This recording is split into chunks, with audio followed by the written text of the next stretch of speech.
Editorial Topik Riset. Peran sel punca dalam perkembangan otot rangka, regenerasi, perbaikan, penuaan, dan penyakit. Otot rangka adalah jaringan yang sangat dinamis dan plastik, yang mampu mengubah ukuran atau kekuatan intrinsiknya mengikuti impuls listrik, pembebanan mekanis, atau diet. Beberapa gangguan distrofik otot telah ditandai dengan perkembangan terapi. Disfungsi otot tidak terbatas pada pasien distrofi.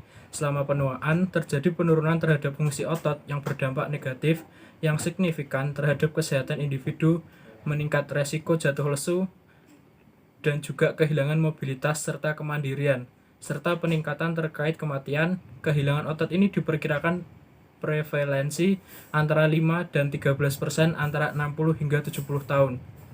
Orang tua meningkat menjadi 11 hingga 50% pada mereka yang berusia di atas 80 tahun. Menurut WHO, jumlah orang yang diharapkan di atas 65 tahun pada tahun 2050 akan menjadi sekitar 1,5 miliar. Dengan ekstrapolasi ini menunjukkan bahwa lebih dari 150 juta pasien akan menderita gangguan pengecilan otot yang berhubungan dengan penuaan. Perkembangan vertiginous dari terapi sel punca dan bidang pemrograman ulang seluler akan terjadi, akhirnya mengakibatkan munculnya terapi penggantian sel untuk mengobati berbagai patologi dalam otot rangka. Sel satelit yang lama dianggap sebagai populasi sel heterogen adalah terkait erat dengan fisiologi otot dan proses regenerasi. Aktivasi sel punca khusus otot ini penting untuk penyembuhan cedera, pemeliharaan kekuatan dan tonus otot, dan onset yang tertunda sarkopenia terkait usia. Peran stem cell di skeletal perkembangan otot. Sel induk memiliki peran kunci selama tahapan berurutan perkembangan otot embrio, seperti yang ditunjukkan melalui banyak hal dekade kerja menggunakan banyak model hewan. Dalam masalah ini, Knight dan rekan pengembangkan A. novel Pax A7A, model cedera ikan zebra transgenik EGFP, di mana mereka menunjukkan secara kuantitatif migrasi sel GFP+ pada cedera tergantung pada karakteristik spesifik yang diinduksi kerusakan dan pada tahap perkembangan embrio.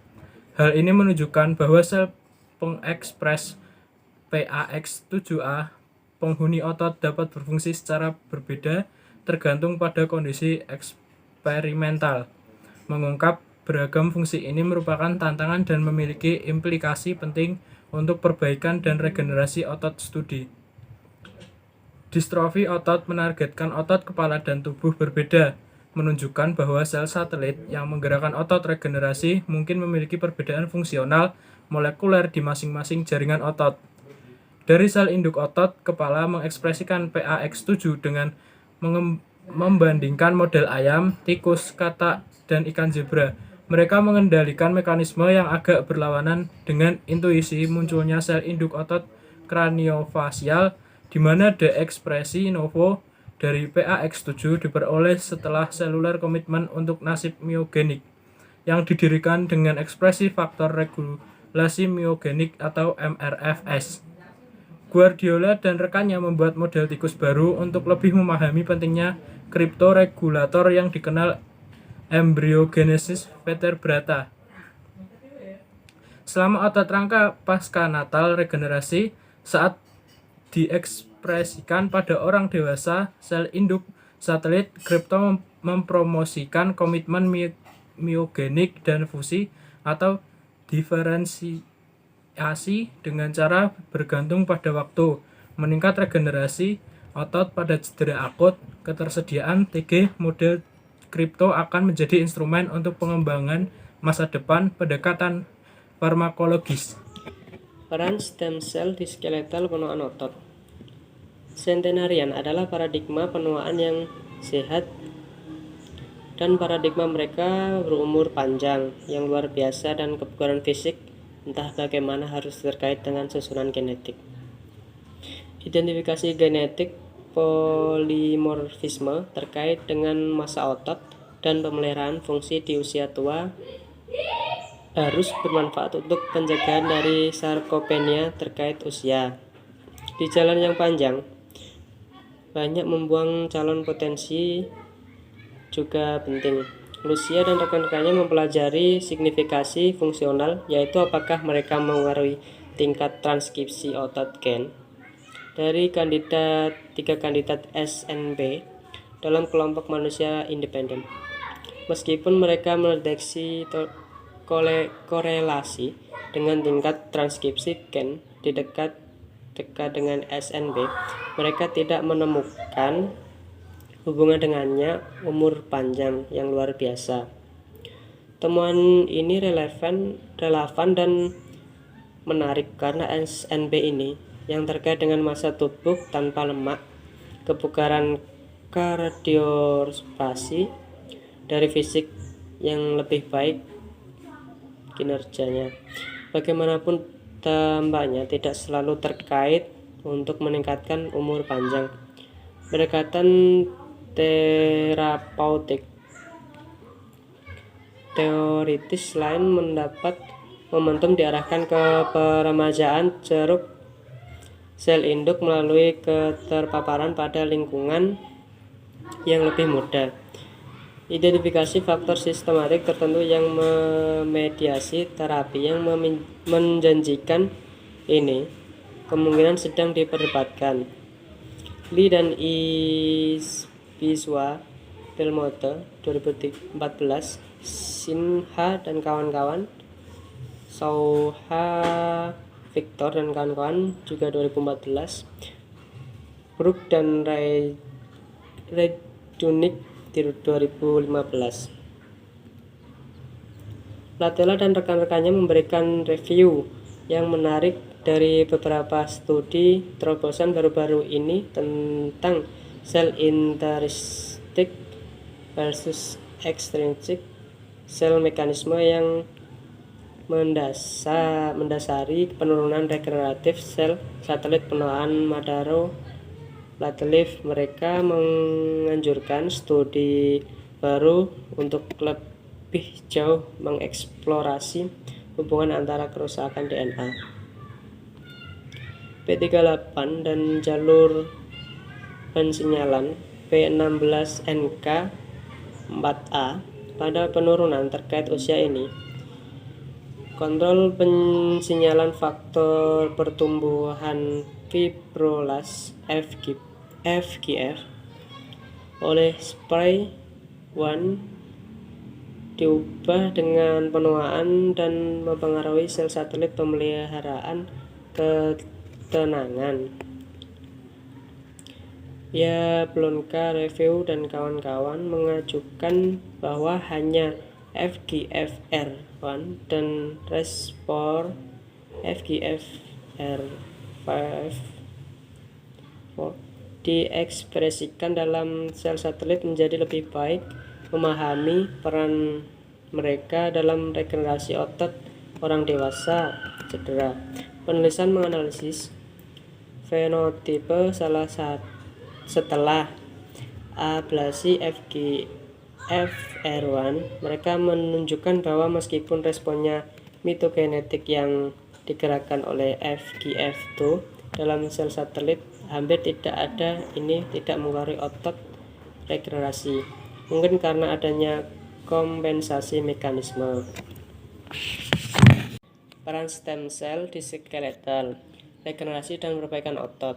Sejumlah modifikasi epigenetik diketahui menjadi kuncinya pengaturan fungsi sel satelit, seperti contoh Giordani, Puri, Dumont, Parker, Segles, Sousa Victor dan kawan-kawan itu pada tahun 2013 dan 2015. Tanda epigenetik pada kromatin dapat dimodifikasi, dimodulasi, ditulis, dan dihapus oleh aksi faktor pertumbuhan, sinyal inflamasi, status redoks seluler, perkembangan saklar jalur, dan atau rangsangan mekanis. Potensi kebalikan dan dari sebagian besar modifikasi epigenetik ini memberikan pendekatan penargetan yang menarik untuk manipulasi farmakologis. Palacios dan rekannya secara mendalam meninjau apa yang diketahui dampak epigenetik dari lingkungan mikropensinyalan atas kromatin sel satelit selama miogenesis regenerasif dewasa. Sebagai pelengkap, Schulfest dan kolega meninjau metilom DNA, tanda metilasi DNA. Perubahan dinamis selama proses komitmen dan diferensiasi otot rangka didorong oleh aktivasi MRF. Dan alamat apa yang diketahui tentang status metilom di proses patologis dan penuaan. Carew dan Schulfest. Sel satelit bukan satu-satunya sel induk yang berada di kerangka otot, dan nenek moyang lain dari infiltrat sel kekebalan bisa mempengaruhi potensi regeneratif jaringan ini. Contohnya Burzin et al., Mozetta, Pannerik itu di tahun 2013, terus Farouk, Kolstari et al. Itu di tahun 2015. Dua artikel ini dalam masalah ini serta potensi penggunaannya dalam terapi berbasis sel del Bono dan rekan meninjau peran berbeda dari penghuni otot, sel perivaskular, dan fisiologi otot rangka. Mendefinisikan dua jenis peristes yang berbeda, efeknya saling terkait tetapi tidak terbatas. Untuk hasil yang positif, sebenarnya dukungan untuk otot regenerasi, reneversasi, dan pembentukan bejana de novo, dan hasil negatif termasuk diferensiasi yang tidak diinginkan, fibrosis, akumulasi lemak, dan ossifikasi heterotropik. Artikel tersebut berfungsi sebagai peringatan yang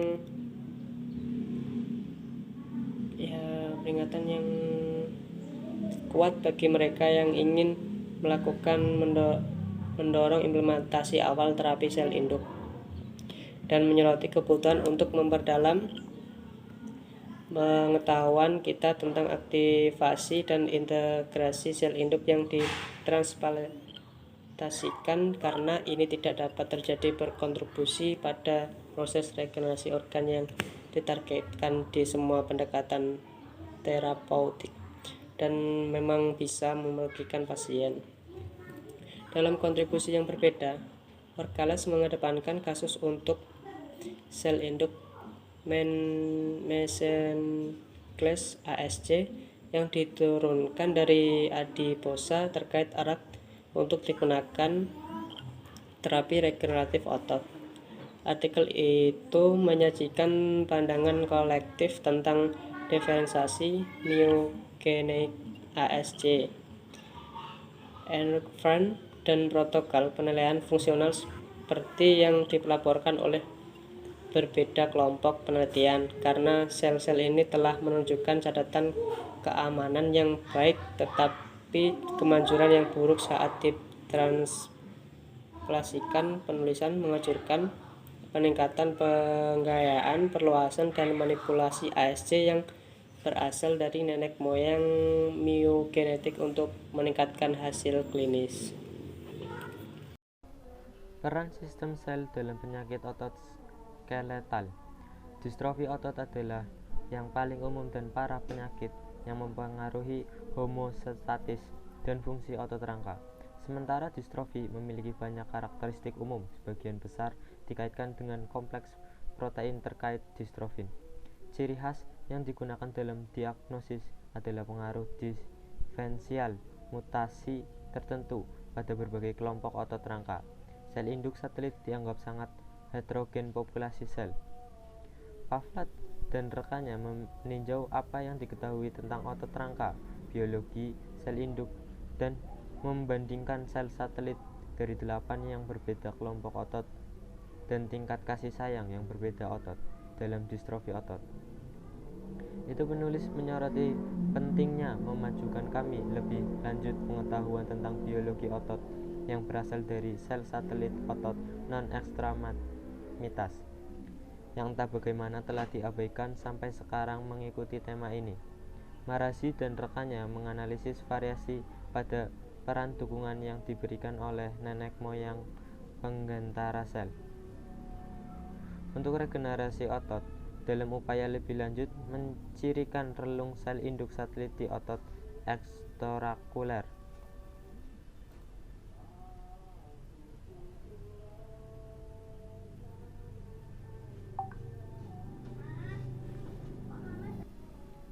Menariknya, mereka mengamati peningkatan jumlah pik pada hewan tua dan distrofik karena pemeliharaan jumlah pik positif mendukung miogenesis. Mereka menyimpulkan bahwa peningkatan angka pik yang spesifik di luar mata mungkin mendasari resistensi distrofi oleh subset otot ini. Biresi dan Gompinat menantang pemikiran saat ini di koneksi antara sel induk satelit dan hilangnya massa otot, atau dikenal sebagai pengecilan otot atrofi. Mereka mengulas jalur konsinyalan terlibat dan menyimpulkan bahwa banyak atrofi terkait penyebab hidup berdampingan dalam satu entitas klinis, dan hal ini dapat menghalangi penargetan yang tepat yang diperlukan untuk pengembangan pendekatan terapeutik baru sesuai dengan topik yang diajukan. Lopez de Munay dan rekan meninjau bukti yang tersedia untuk mengklasifikasikan myotonik distrofi tipe 1 sebagai sindrom progreot. Sejumlah yang disebut keunggulan penuaan terdeteksi pada pasien ini yang kemungkinan menderita penyakit terkait dengan disfungsi sel satelit. Artikel itu mengusulkan beberapa jalur penelitian yang mungkin perlu ditelusuri masa depan. Beberapa mikro RNA telah terlibat dalam otot fungsi sel induk dan homostatis. Peran mereka pada otot disfungsi dan penyakit terkait juga telah meluas diselidiki. Muswaro dan rekan-rekannya mengungkapkan secara berlebihan secara lokal faktor pertumbuhan anabolik insulin-like growth factor di otot distrofi otot Duchenne dan dipelajari modulasi tanda tangan Mir menemukan perubahan besar pada Mir 206 dan Mir 24 yang berkontribusi pada diferensiasi otot. Penilaian ini menghubungkan aktivitas anabolisme oleh jalur IGF-1 di otot rangka dengan perubahan molekul miRNA penting tidak pernah terlibat dalam proses ini sebelum. Terakhir, pada penyakit McArdle, kelainan genetik pada tulang metabolisme otot, pasien berjuang untuk melakukan perlawanan olahraga karena peningkatan resiko. Rhabdomyolysis yang parah dapat berkembang menjadi nekrosis tumbular akut, gagal ginjal, dan berat tekanan darah rendah. Dalam sebuah studi klinis, Lucia dan rekannya mengusulkan program pelatihan ketahanan baru di McArdle dewasa pasien yang dapat ditoleransi dengan baik. Menurut penilaian klinis, data awal mendukung kemungkinan terapeutik intervensi yang melibatkan partisipasi reguler dalam latihan kekuatan program dengan potensi untuk meningkatkan massa otot, kekuatan, dan hasil klinis pasien McArdle Santala dan prospek masa depan. Bidang biologi sel otot rangka telah meledak dalam dekade terakhir.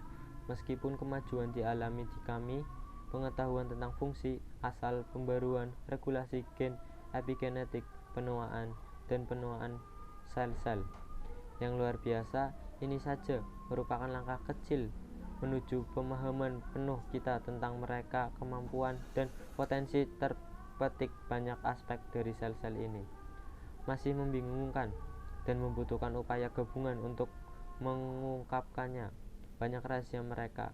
Kami masih kekurangan metabolemik komparatif dan analisis transproximik antara sel dari berbagai asal dan kelompok otot yang dapat memberikan pandangan yang lebih terfokus pada sifat yang melekat pada otot yang berbeda dan ketahanannya untuk penyakit. Ledakan pendekatan omik sel tunggal akan memberikan banyak data dan wawasan baru yang tak terduga biologi sel-sel ini. Area kunci lain saat ini dan perkembangan masa depan adalah mengembangkan farmakologis atau berbasis sel, pendekatan terpetik untuk mengatur sel satelit secara transkripsi, sehingga mereka setuju untuk memanipulasi klinis dan penyebaran terapik dalam perjalanan cepat dari pembangunan ini hingga dewasa.